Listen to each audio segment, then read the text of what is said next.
Hello everyone, welcome to Bind Edutech class. Last video में हमने discuss किया था definition of partnership, okay, features and merits of partnership. इस video में हम डिस्कस करने वाले हैं limitations of partnership, then types of partners and minor as a partner. So let's start with limitations, or I can say demerits of partnership. First point we have is limited resources. There is a restriction on the number of partners. यहाँ पर partners को admit करने के लिए या partners को add करने के लिए लिमिटेशंस है। ओके, अनलिमिटेड तो हम किसी भी पार्टनर को अपने फर्म में ऐड नहीं कर सकते, या नंबर ऑफ पार्टनरशिप तो हमारे पास रिस्ट्रिक्टेड है, and hence capital contributed bye them is also limited. जितने ज़्यादा पार्टनर्स होंगे फर्म में उतना ज़्यादा कैपिटल आएगा। नंबर ऑफ पार्टनर अगर 2 हैं तो 2 के द्वारा कंट्रीब्यूट किया जाएगा, अगर 3 हैं तो 3 के द्वारा कैपिटल कंट्रीब्यूट होगा। तो जितने ज़्यादा नंबर ऑफ पार्टनर्स होंगे उतना ज़्यादा अमाउंट ऑफ कैपिटल कंट्रीब्यूट किया जाएगा। लेकिन हमारे पास पार्टनरशिप में रिस्ट्रिक्शन है कि आप नंबर ऑफ पार्टनरशिप जितना एक्ट के अंदर बताया गया है आप उससे ज़्यादा ऐड नहीं करवा सकते। देन आफ्टर जो हमारा कैपिटल का कंट्रीब्यूशन होगा वो भी लिमिटेड होगा। Clear? The next point we have is unlimited liability. Liability जो है वो अनलिमिटेड है। The liability of partners is unlimited and they are liable individually. यहाँ पर हमने देखा कि हमारा जो पार्टनरशिप है और जो पार्टनरशिप के अंदर जितने भी पार्टनर्स हैं उनकी जो लायबिलिटी है वो अनलिमिटेड है, एंड दे आर लाइबल, वो लोग लाइबल है individually, okay, as well as jointly.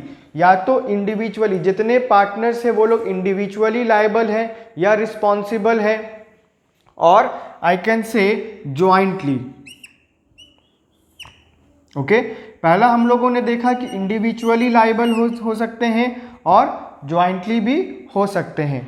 It may prove to be a big drawbacks, और ये जो है वो बहुत बड़ा डीमेरिट्स में काउंट होता है या ड्रॉबैक्स में काउंट होता है for those partners who have a greater personal wealth.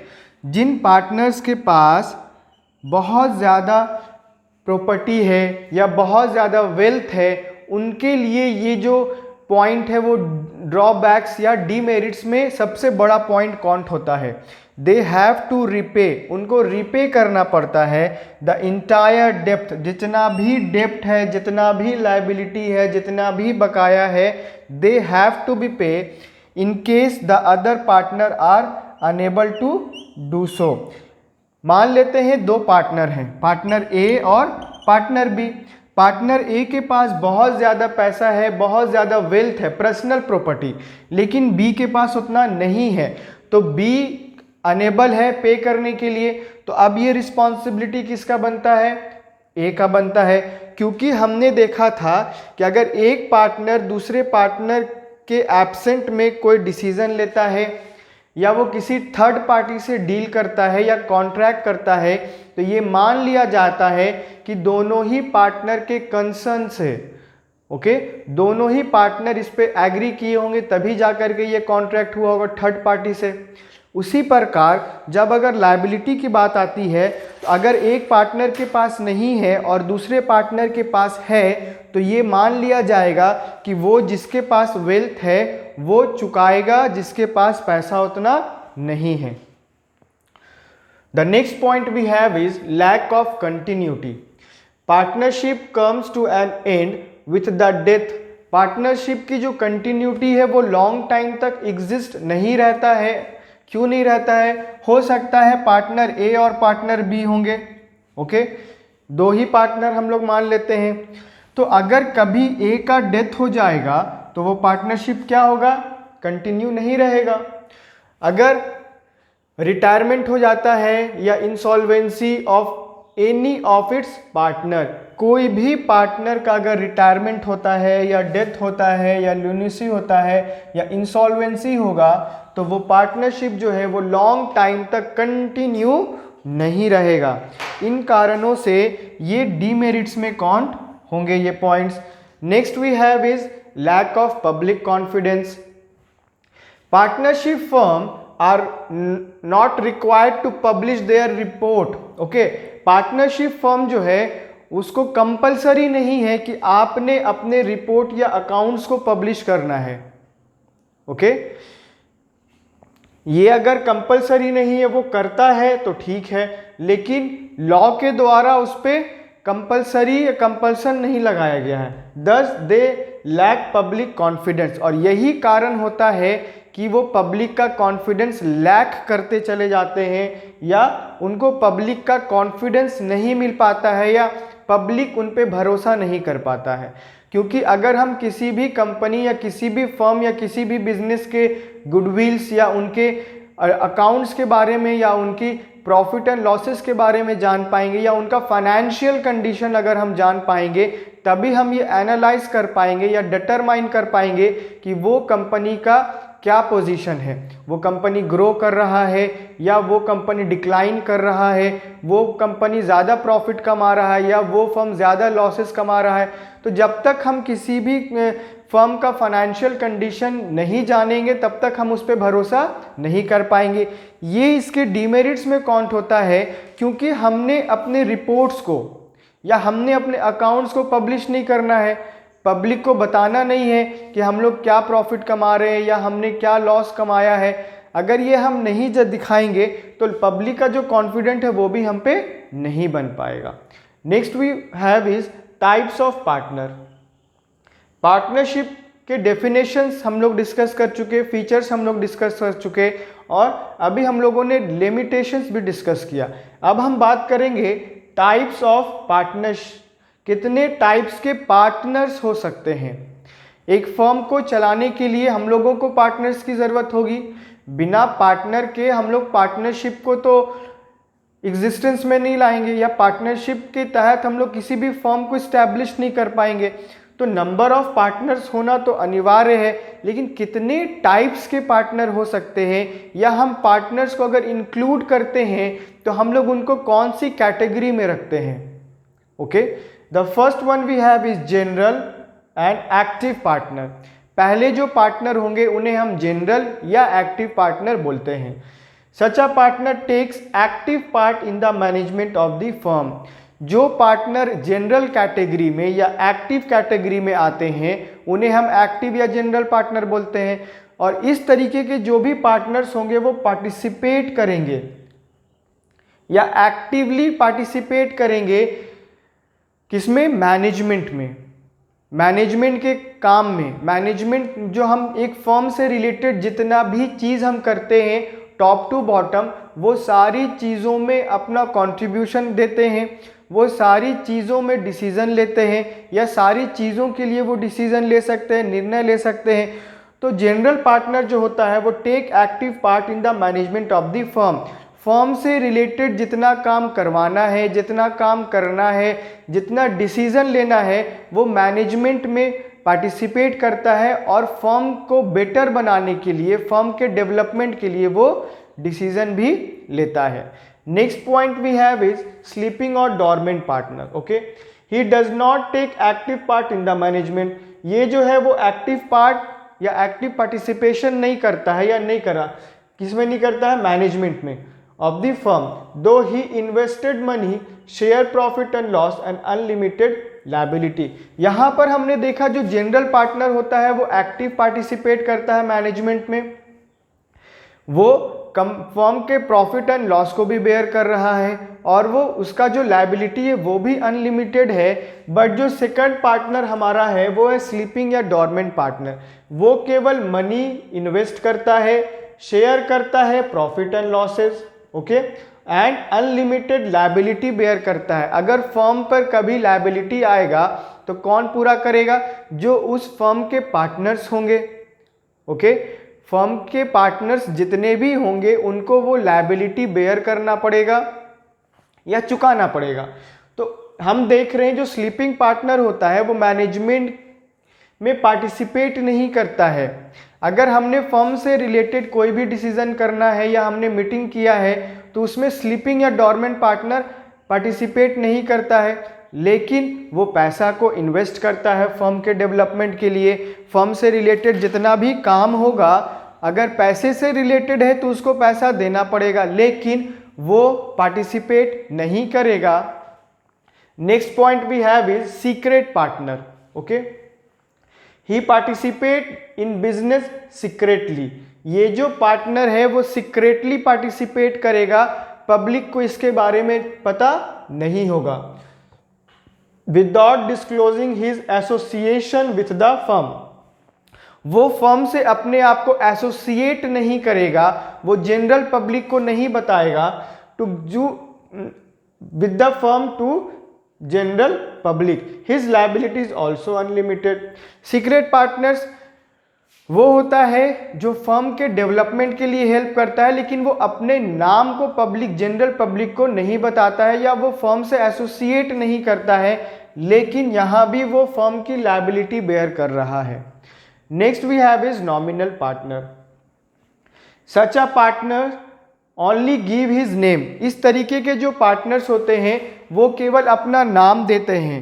Okay, and goodwill, उन्होंने क्या दिया, अपना नाम दिया और गुडविल दिया। जो उनका मार्केट में रेपुटेशन है, मार्केट में गुडविल है, लोग उनको जानते हैं कि ये बहुत अच्छा आदमी है। अगर वो आदमी किसी फर्म के साथ कनेक्ट हो जाता है या उसका नाम जुड़ जाता है तो ये मान लिया जाएगा जनरल पब्लिक के द्वारा कि ये जो फर्म है वो भी अच्छा प्रोडक्शन कर रहा होगा, ये जो फर्म है जो भी प्रोडक्ट बनाएगा वो अच्छी क्वालिटी का बनाएगा, ये जो फर्म है ये हमारे साथ फ्रॉड नहीं करेगा। बिकॉज ऑफ द नेम, किसके नाम के साथ, जो व्यक्ति को हमने ऐड किया है और जिस व्यक्ति का मार्केट में गुडविल है। To take the firm he neither invested money nor takes profit but his liability is unlimited. वो पैसा इन्वेस्ट नहीं करता है, ओके, और वो ना ही प्रॉफिट लेता है, लेकिन इसके बावजूद जो उसकी लायबिलिटी होगी वो अनलिमिटेड होगी। ओके, तो हमने देखा कि जो नॉमिनल पार्टनर्स होते हैं, नॉमिनल पार्टनर्स की भी दो कैटेगरी होते हैं, वो भी अभी हम लोग डिस्कस करेंगे।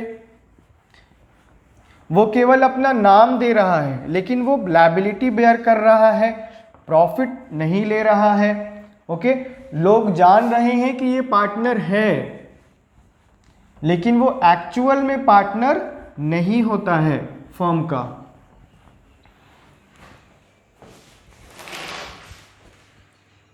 Next we have is number 5, partner by holding out. Okay, he is the one who is falsely declare partner of the firm.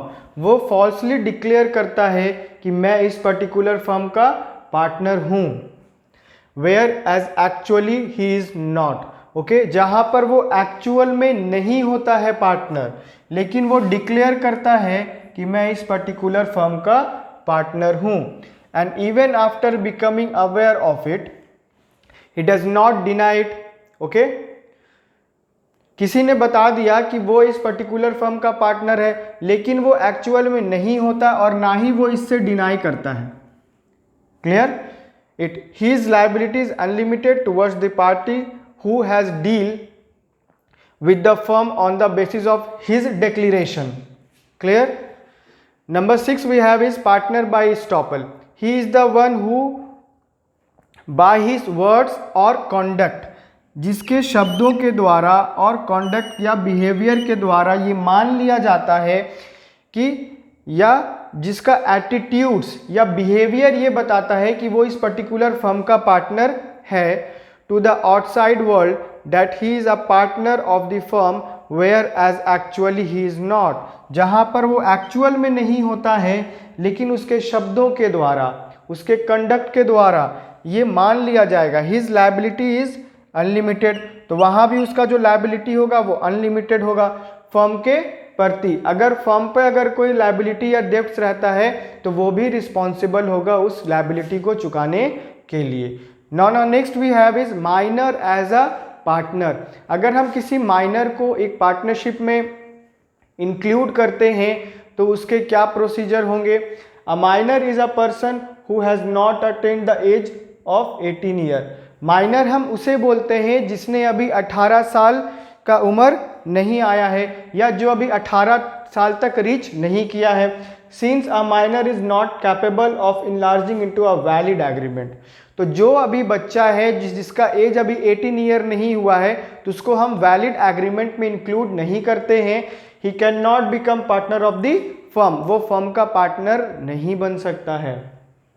However, a minor can be admitted, लेकिन हम माइनर को किसी एक स्पेशल पर्पस के लिए include कर सकते हैं, एडमिट कर सकते हैं to the benefit of an existing partnership. Okay, जो अभी पार्टनरशिप चल रहा है उसके एग्जिस्टेंस को बचाए रखने के लिए या फर्म को बेनिफिट्स प्रोवाइड करवाने के लिए, या कोई तीसरा या चौथा पार्टनर या अननोन पार्टनर को हम इंक्लूड नहीं करना चाहते हैं, तो उस कंडीशन में हम क्या करते हैं, माइनर को पार्टनर बना लेते हैं with the mutual consent of all the partners. जितने भी पार्टनर्स हैं उनके म्यूचुअल कंसेंट से हम क्या करेंगे, उस माइनर को एडमिट कर लेंगे। फॉर एग्जाम्पल मान लेते हैं तीन पार्टनर है ए, बी और सी। अगर बी का डेथ हो जाता है और इसका एक बेटा है डी, ओके, जो इसका सन है, ए और सी चाहते हैं कि हम इसी पार्टनरशिप को कंटिन्यू करें, लेकिन अभी बी तो है नहीं, तो बी के बेटा को अगर हम ऐड कर लेते हैं, एडमिट कर लेते हैं, लेकिन वो अभी माइनर है, तो हम दोनों म्यूचुअल कंसर्न से उसको ऐड कर सकते हैं।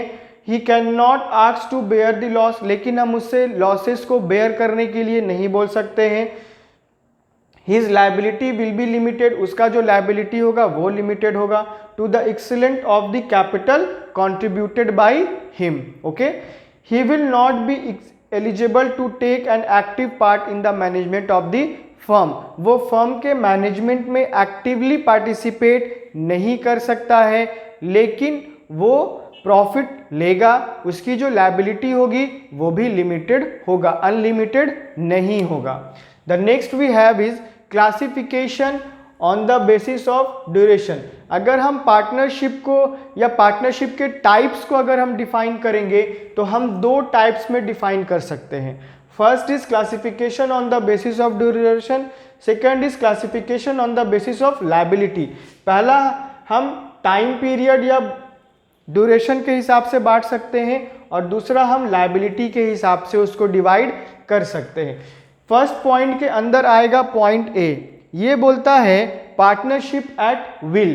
पार्टनरशिप एट विल में होता है it can continue as long as the partner wants to and is terminated when any partner give a notice of withdrawal from partnership of the firm. ये अपनी इच्छा से पार्टनरशिप में कंटिन्यू करता है और अपनी इच्छा से एक नोटिस देता है कि मुझे अब विड्रॉ करना है, मुझे अब ये पार्टनरशिप में कंटिन्यू नहीं रहना है। सो अपनी इच्छा से वो कर सकता है। कैसे? मिस्टर ए बी दो पार्टनर हैं, ओके, दोनों ने लॉन्ग टाइम तक प्रॉफिट कमाया और जो भी लॉसेज हुए दोनों ने मिलकर के बेयर किया, लेकिन अब बी को लगता है कि अब मुझे ये पार्टनरशिप में नहीं रहना है, तो वो एक नोटिस दे सकता है और अपनी इच्छा से ए को बता सकता है कि अब मुझे ये पार्टनरशिप को कंटिन्यू नहीं रखना है, सो वो डिसकंटिन्यू कर सकता है। Next we have is particular partnership. Particular partnership में हमने देखा partnership form for the for a particular project, say construction of a building or an activity to be carried on for a specialized time period। यहाँ पर अगर हम किसी particular काम को करने के लिए या किसी पर्टिकुलर प्रोजेक्ट को करने के लिए हम क्या कर रहे हैं, पार्टनरशिप को फॉर्म कर रहे हैं। वो प्रोजेक्ट पूरा होगा तो पार्टनरशिप भी पूरा हो जाएगा, क्योंकि हम यहाँ पर ड्यूरेशन देख रहे हैं। ओके, तो उस ड्यूरेशन के हिसाब से ही हमारा प्रोजेक्ट रहेगा। तो प्रोजेक्ट जितने टाइम के लिए रहेगा, फॉर एग्जांपल अगर कोई हम लोग बिल्डिंग बना रहे हैं तो बिल्डिंग जब तक बन नहीं जाता तब तक तो पार्टनरशिप रहेगा। बिल्डिंग बनने के बाद हम क्या पार्टनरशिप कंटिन्यू रखेंगे? नहीं रखेंगे। उसका जो मकसद है, उसका जो पर्पस है वो तो पूरा हो गया। Next we have is classification on the basis of liability. इसमें जो पहला पॉइंट है वो बोलता है general partnership. The liability of partner is unlimited and joint. अगर जनरल पार्टनरशिप की बात करें, इसमें जो लायबिलिटी होता है या तो वो अनलिमिटेड होगा, इंडिविजुअली अनलिमिटेड होगा, और ज्वाइंटली उसको पे किया जाएगा। The partner enjoy the right to participate in the management of the firm and their acts are binding on each other as well as on the firm। दोनों ही partner अगर हैं firm में, ए और बी, दोनों के द्वारा पार्टिसिपेशन होगा किसमें? मैनेजमेंट में। दोनों ही बेयर करेंगे लायबिलिटी। ओके, और दोनों ही एज एन एजेंट एक दूसरे को भी रिप्रेजेंट करेंगे। Next we have is limited partnership. The liability of at least one partner is unlimited whereas the rest may have limited liability। Limited partnership में हम कह सकते हैं कि A, B और C तीन पार्टनर हैं। A का जो liability हो सकता है वो अनलिमिटेड हो सकता है, और B और C का जो पार्टनर जो liability होगा वो लिमिटेड हो सकता है। तो यहाँ पर हम लिमिटेड liability भी देख पाएंगे पार्टनरशिप के अंदर। तीन पार्टनर में अगर एक पार्टनर का जो लायबिलिटी है वो अनलिमिटेड है और बाकी के जो दो पार्टनर है उनकी लायबिलिटी लिमिटेड है। Clear?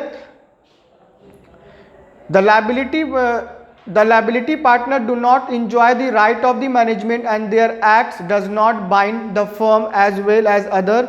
Registration of such partnership is compulsory. अगर इस तरीके का पार्टनरशिप हम इस्टेब्लिश करते हैं तो यहाँ पर हमने रजिस्ट्रेशन करवाना कंपलसरी है, और ये जो अनलिमिटेड लायबिलिटी बेयर कर रहा है ये पार्टनर, ये एक्टिवली पार्टिसिपेट कर सकता है मैनेजमेंट के या मैनेजमेंट में। एक्टिवली वो पार्टिसिपेट करेगा मैनेजमेंट में, और बी और सी जो है वो नहीं कर सकता है, या सी का लायबिलिटी वो भी अनलिमिटेड होगा लेकिन बी का लायबिलिटी लिमिटेड हो सकता है। तो इसमें बी और ए और सी जो है वो पार्टिसिपेट करेगा मैनेजमेंट में, और हमारा जो बी है वो पार्टिसिपेट नहीं करेगा क्योंकि जो उसका लायबिलिटी है वो लिमिटेड है। अब हम बात करेंगे पार्टनरशिप डीड्स के बारे में कि पार्टनरशिप डीड क्या है। अगर हम किसी पार्टनरशिप को स्टार्ट करते हैं तो कुछ ना कुछ हमें रिटन में चाहिए या ओरल में चाहिए। तो पार्टनरशिप जो डीड है वो एक एग्रीमेंट है। तो एग्रीमेंट में क्या क्या होना अनिवार्य है अगर हम लोग एक पार्टनरशिप को स्टार्ट कर रहे हैं? ओके, और पार्टनरशिप डीड में क्या क्या हम लोगों को पॉइंट कंटेन करता है पार्टनरशिप डीड, जिसको हमें पूरा करना होगा इफ़ हम लोग कोई पार्टनरशिप स्टार्ट कर रहे होते हैं या करने वाले हैं। तो पार्टनरशिप डीड में हमें कौन कौन सी चीज़ें मेंटेन करनी होगी? Next we have is partnership deed. Partnership deed क्या है? The written agreement which specify the term and condition. Partnership deed एक रिटन एग्रीमेंट है जो स्पेसिफाई करता है टर्म्स एंड कंडीशंस को।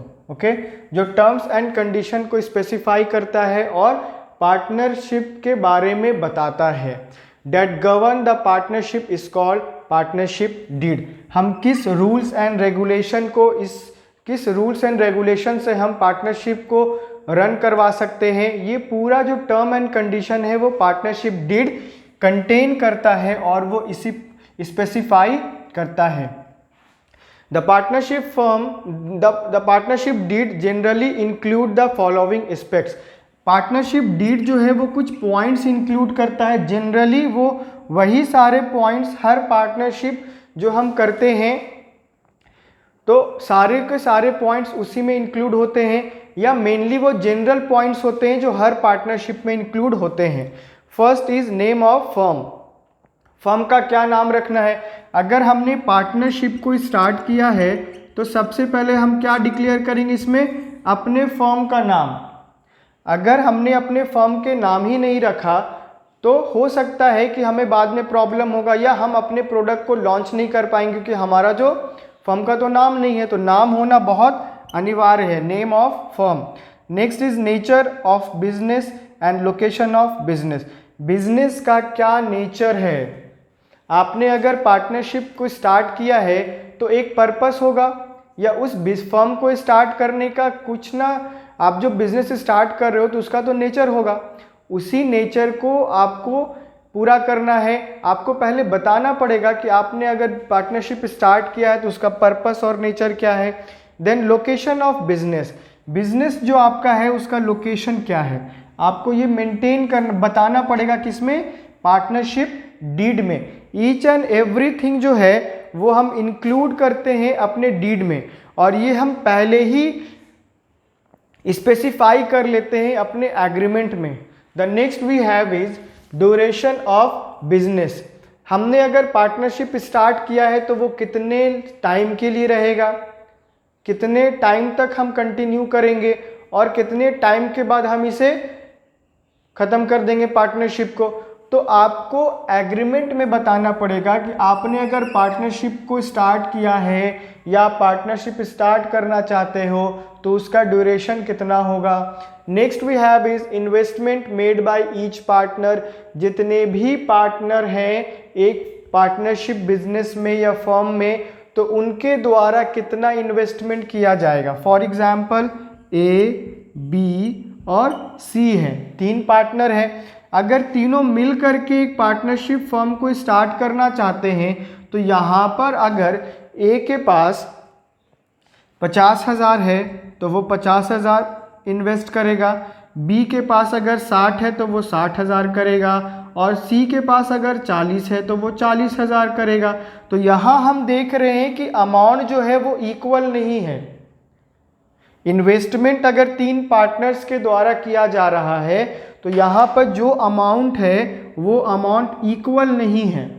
एक ने 50,000 किया, एक ने 60 और एक ने 40,000 किया। तो इन्वेस्टमेंट कितना करना है ईच पार्टनर के द्वारा, ये आपको पहले ही एग्रीमेंट में बताना पड़ेगा, या एग्रीमेंट में मेंशन करना पड़ेगा कि पार्टनर्स के द्वारा कितना इन्वेस्टमेंट किया जा रहा है। Then distribution of profit and loss. अगर फर्म को कभी भी मेनली प्रॉफिट के लिए हमने पार्टनरशिप को स्टार्ट किया है, तो प्रॉफिट अगर होगा तो हम कैसे डिस्ट्रीब्यूट करेंगे, फर्म को अगर लॉस होगा तो किस बेसिस पे हम लॉसेस को डिस्ट्रीब्यूट करेंगे। तो इन सारी चीज़ों को हम डीड में मेंटेन करते हैं। Okay, next we have is duties and obligation of the partners. जितने भी पार्टनर्स हैं उनकी ड्यूटी को हम स्पेसिफाई करेंगे, उनकी ड्यूटी को हम बताएंगे। मैंने आपको टाइप्स ऑफ पार्टनर ने बताया था कि एक जनरल पार्टनर होता है और एक स्लीपिंग पार्टनर्स होते हैं। मेनली हम लोगों ने उसमें 6 पार्टनर्स के बारे में डिस्कशन किया, या 6 टाइप्स ऑफ पार्टनर्स के बारे में डिस्कस किया। हम अगर बात करते हैं जनरल पार्टनर और स्लीपिंग पार्टनर, जनरल पार्टनर या एक्टिव पार्टनर वो है जो मैनेजमेंट में एक्टिवली पार्टिसिपेट करता है। स्लीपिंग पार्टनर वो है जो प्रॉफिट एंड लॉस बेयर करता, प्रॉफिट होगा तो प्रॉफिट रखेगा, लेकिन लॉस होगा तो लॉस भी बेयर करेगा, और वो मैनेजमेंट के में पार्टिसिपेट नहीं कर सकता है। तो आपको बताना होगा कि पार्टनर्स का ड्यूटी क्या रहेगा। अगर ए एक्टिव पार्टनर है तो उसका मैनेजमेंट में पार्टिसिपेशन है, सी अगर एक्टिव पार्टनर है तो उसका पार्टिसिपेशन है, बी अगर एक्टिव पार्टनर नहीं है तो उसका मैनेजमेंट में पार्टिसिपेशन नहीं होगा। जितने भी पार्टनर्स एक फर्म में हैं उनका कंट्रीब्यूशन और उनका ड्यूटीज़ क्या है, या उन पे दायित्व क्या है, उनका रिस्पॉन्सिबिलिटी क्या है, ये हमें डीड में बताना होगा। Next is salaries and withdrawal of partnership. Partners को कितना सैलरी मिलेगा या वो कितना अमाउंट तक विड्रॉल कर सकते हैं। ओके, यहाँ पर वो कैपिटल कंट्रीब्यूट करते हैं। देन अगर कभी उन्हें पर्सनल कोई चीज़ को पूरा करना है या पर्सनल ज़रूरतों को पूरा करना है तो वो फर्म से विड्रॉ भी कर सकते हैं। देन तो वो कितना विड्रॉ कर सकते हैं और उनकी सैलरीज क्या होंगी। Next we have is term governance admission, retirement and expulsion of the partnership. हम कैसे गवर्न करेंगे, एडमिशन कैसे करेंगे, रिटायरमेंट का क्या प्रोसीजर होगा, ये सारा कुछ हम डीड में ही मेंशन करते हैं। Next point 9 number is interest on capital and interest on drawing. अगर वो कैपिटल कंट्रीब्यूट करते हैं तो फर्म के द्वारा इंटरेस्ट दिया जाता है। अगर वो फर्म से पैसा विड्रॉ करते हैं, जिसे हम ड्राइंग बोल सकते हैं, तो उनके द्वारा कितना ड्राइंग पर इंटरेस्ट दिया जाएगा और उनको कितना कैपिटल पर इंटरेस्ट मिलेगा, ये अभी हम इन एग्रीमेंट में मेंशन करते हैं। Next we have is procedure for dissolution of firm. अगर हमने फर्म को डिसॉल्व करना है, अब हमने पार्टनरशिप स्टार्ट कर लिया, स्टार्ट करने के साथ ही बताना होगा कि आपका प्रोसीजर क्या होगा। अगर आप फर्म को डिसॉल्व करना चाहते हो, आप फर्म को बंद करना चाहते हो, आप पार्टनरशिप को खत्म करना चाहते हो, तो डिसोल्यूशन का प्रोसेस क्या होगा। Okay, next we have is preparation of accounts and their audits. Accounts, और आप अकाउंट्स कैसे प्रिपेयर करोगे और उसका ऑडिट का को कैसे आप प्रिपेयर करोगे, ये भी आपको बताना पड़ेगा। Last is methods of solving disputes. 3 partners एक फर्म में हैं, हो सकता है कि उनके बीच में लॉन्ग टाइम के बाद एक डिस्प्यूट्स हो जाए या मिसअंडरस्टैंडिंग हो जाए, जिनके कारण कॉन्फ्लिक्ट्स पैदा हो जाएगा। तो हम उस डिस्प्यूट्स को कैसे सॉल्व कर सकते हैं।